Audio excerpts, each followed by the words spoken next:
ನಮಸ್ತೆ ಆತ್ಮೀಯರೇ, ನಾನು ಇವತ್ತೊಂದು ಕ್ಯಾಬೇಜ್ ರೈಸ್ ಅನ್ನು ಮಾಡ್ತಿದ್ದೇನೆ. ಅದಕ್ಕೆ ಬೇಕಾದಂತ ಸಾಮಗ್ರಿ 2 ಬಟ್ಲಷ್ಟು ಅನ್ನ, 1 ಬಟ್ಲಷ್ಟು ಕ್ಯಾಬೇಜ್ ತಗೊಂಡಿದ್ದೇನೆ, ಮತ್ತೆ ಸ್ವಲ್ಪ ಈರುಳ್ಳಿ, ಒಂದು 4-5 ಹಸಿಮೆಣಸು, ಸ್ವಲ್ಪ ಟೊಮ್ಯಾಟೋನ ತಗೊಂಡಿದ್ದೇನೆ, ಮತ್ತೆ ಒಂದು 4-5 ಎಸಳಿನಷ್ಟು ಬೆಳ್ಳುಳ್ಳಿ, ಶುಂಠಿ, ಬೇವು ಸೊಪ್ಪನ್ನು ತಗೊಂಡಿದ್ದೇನೆ, ಮತ್ತೆ ಸ್ವಲ್ಪ ಉದ್ದಿನ ಬೇಳೆ ಒಗ್ಗರಣೆಗೆ, ಒಂದು ಸ್ವಲ್ಪ ಕಡಲೆಬೇಳೆ. ಇದಿಷ್ಟು ಬೇಕಾಗ್ತದೆ ಆತ್ಮೀಯರೇ ನಮ್ಮ ಒಗ್ಗರಣೆಗೆ. ಇದನ್ನು ಹೇಗೆ ಮಾಡೋದಂತ ನೋಡೋಣ. ಒಂದು ಬಾಣಲೆಯನ್ನು ಇಟ್ಕೊಂಡು ಅದಕ್ಕೆ ಕಡಲೆ ಬೇಳೆನ ಹಾಕೊಳ್ತಿದ್ದೇನೆ, ಮತ್ತೆ ಸ್ವಲ್ಪ ಉದ್ದಿನ ಬೇಳೆನ ಹಾಕೊಳ್ತಿದ್ದೇನೆ. ಹಾಗೆ ಅದನ್ನು ಸ್ವಲ್ಪ ಫ್ರೈ ಮಾಡಿಕೊಂಡು ಅದಕ್ಕೆ ಸಾಸಿವೆ ಹಾಕೊಳ್ಳುವ. ನಾವು ಸಾಸಿವೆನ ಹಾಕುವುದಿಲ್ಲ, ಇದಕ್ಕೆ ಬೇವು ಸೊಪ್ಪನ್ನು ಹಾಕೊಳ್ತಿದ್ದೇನೆ. ಇದನ್ನು ಸ್ವಲ್ಪ ಫ್ರೈ ಮಾಡಿಕೊಂಡು, ಇದು ಬೆಳಿಗ್ಗೆ ಸುಲಭವಾಗಿ ಮಾಡ್ಕೋಬಹುದು.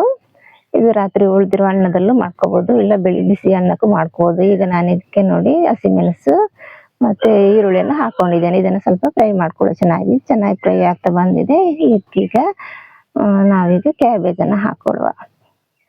ಅದರ ಮೊದಲು ಸ್ವಲ್ಪ ಗುದ್ದಿಟ್ಕೊಂಡಿರುವಂತ ಶುಂಠಿಯನ್ನು ಹಾಕೊಂಡು ಫ್ರೈ ಮಾಡ್ಕೊಳ್ಳುವ. ಶುಂಠಿಯನ್ನು ಹಾಕಿ ಸ್ವಲ್ಪ ಬಾಡಿಸ್ಕೊಂಡು ಅದಕ್ಕೆ ಕ್ಯಾಬೇಜನ್ನು ಹಾಕೊಳ್ತೇನೆ. ನಾನು ಕಟ್ ಮಾಡಿ ಇಟ್ಕೊಂಡಿರುವಂತ 1 ಬಟ್ಲಷ್ಟು ಕ್ಯಾಬೇಜನ್ನು ತಗೊಂಡಿದ್ದೇನೆ ಆದ್ಮೇಲೆ 2 ಬಟ್ಲ ಅನ್ನಕ್ಕೆ. ಇದು ಚೆನ್ನಾಗಿರ್ತದೆ. ಇದನ್ನು ಸ್ವಲ್ಪ ಚೆನ್ನಾಗಿ ಫ್ರೈ ಮಾಡ್ಕೊಳ್ಳುವ ಎಣ್ಣೆಯಲ್ಲಿ. ಇದು ಫ್ರೈ ಆಗ್ತಾ ಬಂದಿದೆ. ಇದಕ್ಕೀಗ ನಾನು ಕಟ್ ಮಾಡಿ ಇಟ್ಕೊಂಡು ಸ್ವಲ್ಪ ಉಪ್ಪು ಹಾಕೊಂಡು ಮತ್ತೆ ಸ್ವಲ್ಪ ಟೊಮೆಟೊ ಹಾಕೊಳ್ತೇನೆ. ಇದು ಡ್ರೈ ಆಗ್ತಾ ಬಂದಿದೆ. ಇದಕ್ಕೀಗ ಟೊಮೆಟೊ ಹಾಕೊಳ್ಳುವ. ಒಂದೇ ತರದ ಅನ್ನ ಮಾಡೋದ್ರಿಂದ ಹೀಗೆ ಚೇಂಜಸ್ ಮಾಡಿದಾಗ ಮಕ್ಕಳೆಲ್ಲ ಖುಷಿಯಿಂದ ತಿಂತಾರೆ. ನೋಡಿ ಚೆನ್ನಾಗಿ ಬಂದಿದೆ. ಇದಕ್ಕೆ ಫ್ರೈ ಆಗ್ತಾ ಬಂದಿದೆ. ಇದಕ್ಕೆ ನಾನು ಒಂದು ಚಿಟಿಕೆಯಷ್ಟು ಗರಂ ಮಸಾಲನ ಹಾಕೊಳ್ತೇನೆ. ಅದು ಬೇಕಿದ್ರೆ ಹಾಕೊಳ್ಬಹುದು, ಇಲ್ಲದಿದ್ರೆ ಬೇಡ.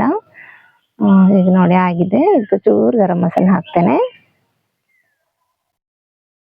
ಅತಿ ಸುಲಭವಾಗಿ ಮಾಡ್ಬೋದಂತ ಇದೊಂದು ಕ್ಯಾಬೇಜ್ ರೈಸ್ ಆದ್ಮೇಲೆ ತುಂಬಾ ಚೆನ್ನಾಗಿ ಬರ್ತದೆ ನೋಡಿ. ಇದಕ್ಕೆ ರೆಡಿ ಆಗಿದೆ. ಇದನ್ನ ಚೆನ್ನಾಗಿ ಮಿಕ್ಸ್ ಮಿಕ್ಸ್ ಆಗಿದೆ ನೋಡಿ, ಎಷ್ಟು ಚೆನ್ನಾಗಿ ಬಂದಿದೆ. ನೀವು ಸಹ ಟ್ರೈ ಮಾಡಿ ಆದ್ಮೇಲೆ. Thank you.